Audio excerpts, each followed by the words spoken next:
हरे कृष्णा, राधे राधे। एक बार फिर से आप सभी का बहुत बहुत स्वागत करती हूँ आपके अपने चैनल कृष्ण प्रिया में। जैसे कि आप सभी जानते हैं कि 3 अक्टूबर से शारदीय नवरात्रे शुरू होने के लिए जा रहे हैं और 12 अक्टूबर तक नवरात्रे रहने वाले हैं।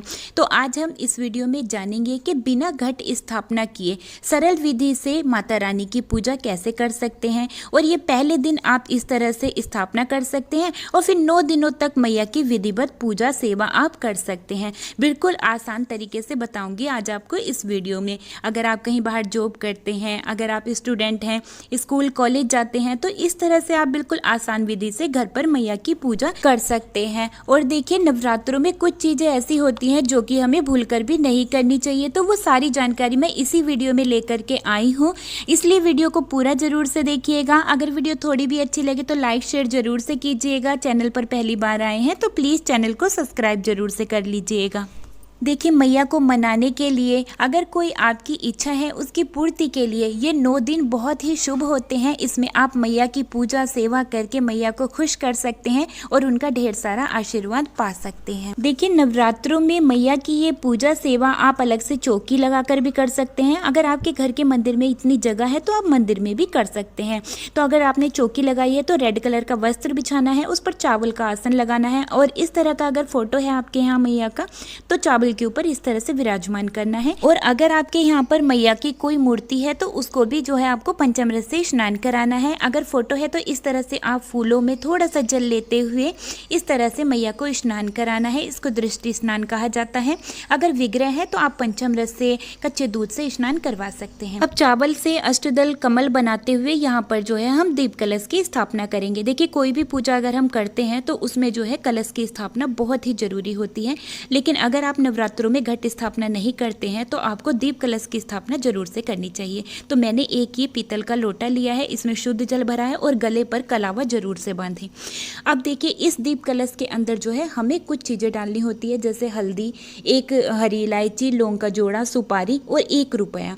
और अगर आपके यहाँ पर हल्दी की गांठ है तो आप हल्दी की गांठ का यूज़ कर सकते हैं। मैंने सूखी हल्दी ली है। अब ऊपर से प्लेट लगाने के लिए मैंने जो प्लेट ली है उसके ऊपर रोली से स्वास्तिक बनाया है और यहाँ पर थोड़े से चावल का आसन देते हुए अब यहाँ पर हम दीप कलश की स्थापना करेंगे। तो जी, इस तरह से आप जो है घर पर ही दीप कलश की स्थापना कर सकते हैं। ये 9 दिनों तक इसी तरह से रहेगा और इसी तरह से आपको पूजा करनी है। आप यहाँ पर अखंड ज्योति भी जला सकते हैं जो कि 9 दिनों तक जलेगी। ये बिल्कुल आपके ऊपर है। अगर आप जलाना चाहते हैं अखंड ज्योति तो जला सकते हैं, नहीं तो आप इस तरह से दीप कलश की स्थापना कर सकते हैं। थोड़े से चावल का आसन लगाते हुए गणेश भगवान को विराजमान किया है। अब मैया को सबसे पहले जो है लाल रंग की चुनर उड़ानी है। लाल रंग मैया को अति प्रिय है तो इसीलिए चुनर लाल रंग की ही लेनी है। अब देखिए, लाल फूलों की माला भी आप माता रानी को धारण करवा सकते हैं। गुलाब के फूलों की माला धारण करवा सकते हैं। कमल के फूलों की माला आप धारण करवा सकते हैं। हमने मोती की माला धारण करवाई है।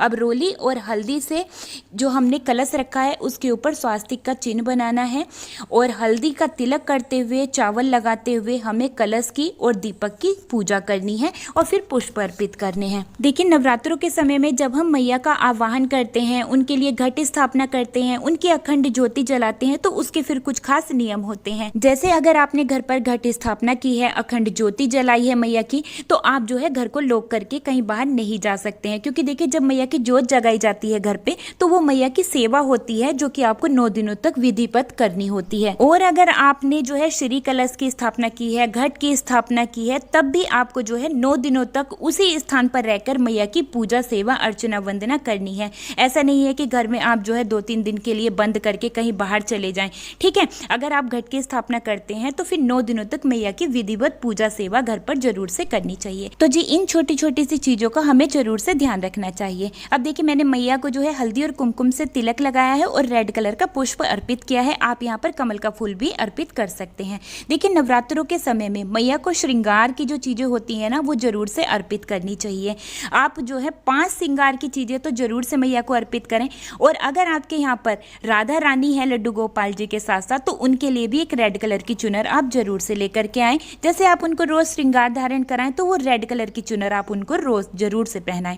अब देखिए, मैया को भोग क्या क्या लगाना है, तो घर में बनी हुई मिठाई का आप भोग लगा सकते हैं, सूखे मेवे का भोग लगा सकते हैं, जो भी मौसम के फल हैं आप उसका भोग लगा सकते हैं। और 1 गिलास में या 1 लोटे में जल जल आप जरूर से रखें मैया के पास में, ठीक है। अब देखिए, पूजा में रही हुई कमी के लिए हमें मैया से क्षमा याचना करनी है और कुछ दक्षिणा हमें जरूर से चढ़ानी चाहिए। अब देखिए, बिछुए रह गए थे तो ये मैंने यहाँ पर मैया के श्री चरणों में बिछुए अर्पित किए हैं।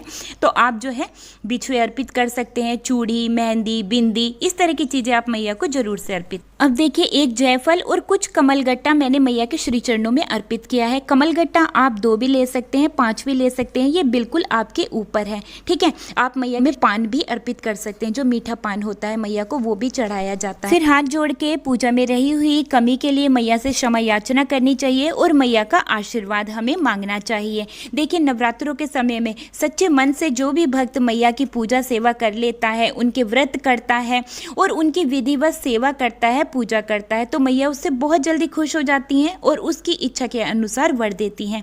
फिर देखिए, हमें धूप दीप के साथ आरती करनी है। आरती आपको जो है शुद्ध देसी घी के साथ भी कर सकते हैं और कपूर से भी आप मैया की आरती कर सकते हैं। जब पूजा संपन्न हो जाए उसके बाद में आपको जो है एक छोटा सा हवन जरूर से करना चाहिए, क्योंकि इससे हमारे घर में ना सकारात्मक ऊर्जा बढ़ने लगती है। तो ये मैंने एक उपला लिया है, उसको थोड़ा सा तोड़ के मैंने गैस के ऊपर जलाया है। आप जो है आम की लकड़ी से भी ये हवन कर सकते हैं। उसमें मैंने थोड़ी सी सामग्री, एक लौंग का जोड़ा और कपूर रखा है। तो इस तरह से आप जो है हवन कर सकते हैं और इसको फिर आप अपने पूरे घर में जरूर से दिखाएं, ये बहुत ही शुभ रहता है। और देखिए, पूजा हो जाने के बाद इसी स्थान पर बैठ करके आप जो है दुर्गा सप्तशती का पाठ कर सकते हैं। आप यहाँ पर दुर्गा चालीसा का पाठ कर सकते हैं, आप चंडी चरित्र का पाठ कर सकते हैं और कोई भी जो हमारी धार्मिक पुस्तकें हैं उनका पाठ भी आप कर सकते हैं। नवरात्रों में ये भी शुभ माना जाता है, ठीक है। तो जी, इस तरह से आप नवरात्रों में रोज बिल्कुल आसान तरीके से पूजा कर सकते हैं। और जो ये मैंने आपको दीप कलश और जो श्रृंगार का सामान बताया है, ये आपको पहले दिन ही मैया को अर्पित करना है और फिर आप रोज जोत बत्ती करके मैया की पूजा आरती वंदना कर सकते हैं। देखिए, नवरात्रों में जो भी भक्त मैया की सच्चे हृदय से पूजा करते हैं, उनके व्रत करते हैं, उनकी जो सप्तशती का पाठ है वो किया जाता है, अखंड ज्योति जलाते हैं, घट स्थापना करते हैं, तो मैया उनसे बहुत जल्दी खुश हो जाती है और उनकी सभी इच्छाओं को पूरा कर देती है। लेकिन अगर आप किसी वजह से घट स्थापना नहीं कर पा रहे हैं, अखंड ज्योति नहीं जला पा रहे हैं, तो आप इस तरह से सरल विधि से मैया की पूजा कर सकते हैं नवरात्रों में। उम्मीद करती हूँ आज की ये वीडियो आप सभी को बहुत ही पसंद आई होगी। वीडियो अच्छी लगी है तो लाइक शेयर जरूर से कीजिएगा। अब वीडियो को यहीं पर ही रोकते हुए लेती हूँ आप सभी से विदा। मिलती हूँ एक और नई वीडियो के साथ, तब तक के लिए आप सभी को प्यार भरा राधे राधे, हरे कृष्णा।